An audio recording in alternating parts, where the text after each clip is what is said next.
Who would actually win in a fight between Princess Azula and King Bumi of Omashu? This isn't just a battle of elements. It's a battle of mentalities. In one corner, you have the most precise, lethal firebender in history. In the other, you have a man who has been a master earthbender for a century and literally thinks outside the box. Could Azula's blue flames melt through a mountain? Or would Bumi's mad genius strategy leave the princess buried before she can even strike a spark? Let's break down the stats, the feats, and the neutral gene to find out who truly reigns supreme. Azula is arguably the most dangerous human combatant in the Avatar universe. Her firebending isn't just fire, it's blue fire. By the laws of thermodynamics, blue flames are significantly hotter and more concentrated than standard orange fire. Precision and agility. Azula's combat style is built on zero waste. Every movement is a calculated strike. We've seen her take on Aang, Zuko, and Toph simultaneously and hold her own. Her agility is so high that she can essentially fly, using fire jets, giving her a verticality that most earthbenders can't track. The lightning factor. Lightning is the ultimate one-shot move. Azula can generate it with terrifying speed. Against an earthbender, lightning can shatter rock defenses or even travel through the ground if the conditions are right. Now let's talk about Bumi. Don't let the crazy old man act fool you. Bumi is arguably the strongest non-avatar earthbender we have ever seen, including Toph. Raw scale. Remember when Bumi liberated Omashu? He didn't just bend rocks, he bent entire buildings. He threw massive metal and stone structures like they were pebbles. While Toph is a master of feeling the earth, Bumi is a master of moving the earth on a tectonic scale. Face bending. Bumi is one of the only benders in the franchise who can bend using only his facial muscles. If Azula manages to pin his arms or legs, he can still erupt the ground beneath her feet just by wiggling his nose or chin. Tactical insanity. Bumi doesn't follow traditional forms. He uses neutral gene, the art of waiting for the perfect moment. He is unpredictable, which is the one thing Azula hates. She thrives on controlling the flow of battle, but you cannot control a man who launches houses at you while laughing. Wait, before we get into the actual blow-by-blow, let's address the elephant in the room.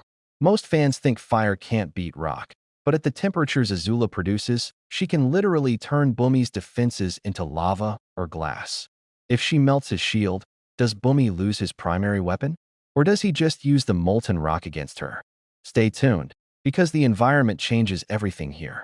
In a 1v1, this fight is a nightmare for both. Azula's win condition, she needs to stay airborne. If she stays on the ground, Bumi will swallow her whole. Her goal would be to use her fire jets to maintain a distance and rain down lightning. If she can land one clean bolt of lightning, Bumi's age, despite his muscle, becomes a factor. He doesn't have the redirection skills of Iroh or Zuko. Bumi's win condition, he needs to box her in.